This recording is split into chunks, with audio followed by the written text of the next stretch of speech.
ఈ నెల 11వ తారీఖు నాడు మరి ఈ రాష్ట్ర ముఖ్యమంత్రి రేవంత్ రెడ్డి గారు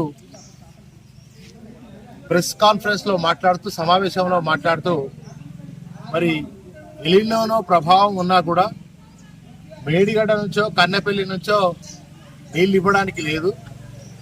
మీరు బీఆర్ఎస్ నాయకులు కేసీఆర్ గారు వారి కుటుంబ సభ్యులు రైతులు వాళ్ళ రక్తాన్ని పంటల మీద చల్లితే పంటలు పండుతాయని అతి దుర్మార్గంగా మాట్లాడినటువంటి ఈ రాష్ట్ర ముఖ్యమంత్రి మరి అదేవిధంగా ఆ నీళ్ల కోసం అడిగేవాళ్ళు ఆ నీళ్లలోనే ఆ కన్నెపల్లి దగ్గర బండగట్టుకొని దూకి చచ్చిపోయినరని అన్నటువంటి మరి ఒక దిక్కు ఆత్మహత్యకు పాల్పడే విధంగా అదేవిధంగా రెచ్చగొట్టే వ్యాఖ్యలు చేసే విధంగా మరి మనుషులను చనిపోవాలనేటువంటి ఆత్మహత్యకు పురికొల్పే విధంగా అదేవిధంగా చనిపోయే విధంగా మరి నీచాతినీతంగా ఒక ముఖ్యమంత్రి స్థాయిలో ఉండి మరి నేర రూపమైనటువంటి మరి బాధ్యత లేనటువంటి మాటలు మాట్లాడినటువంటి రేవంత్ రెడ్డి గారిని వెంటనే తక్షణమే శిక్షించాలని వారి మీద చొప్పదండి నియోజకవర్గం మరి గంగాధర పోలీస్ స్టేషన్లో ఇప్పుడు ఫిర్యాదు ఇవ్వడం జరిగింది.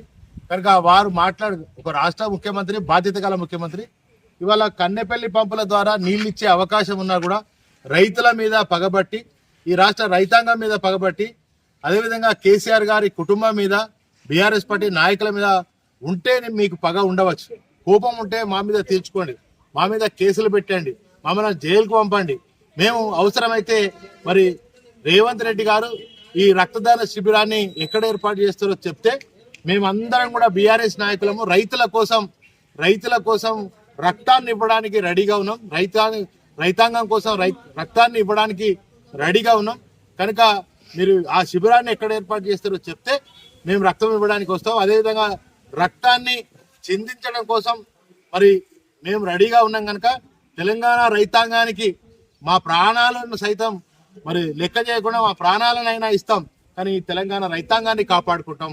మా బీఆర్ఎస్ నాయకులను తెలంగాణ రైతాంగాన్ని మీరు నీళ్లు ఇవ్వకపోతే మరి మేము మా చివరి వరకు కూడా కొట్లాడతాం, రక్తాన్ని చిందిస్తాం, ఖచ్చితంగా తెలంగాణ రైతాంగాన్ని కాపాడుకుంటామని చెప్పి తెలియజేస్తూ ఈ యొక్క దుర్మార్గుడిని ఈ యొక్క నేరరూపితమైనటువంటి మాటలు మాట్లాడినటువంటి మరి అనేక చట్టాలు ఉన్నాయి. ఆ చట్టాన్ని రక్షింపబడాలంటే తెలంగాణ ముఖ్యమంత్రి రేవంత్ రెడ్డిని కఠినంగా శిక్షించాలని చెప్పి బీఆర్ఎస్ పార్టీ పక్షాన నేను డిమాండ్ చేస్తాను.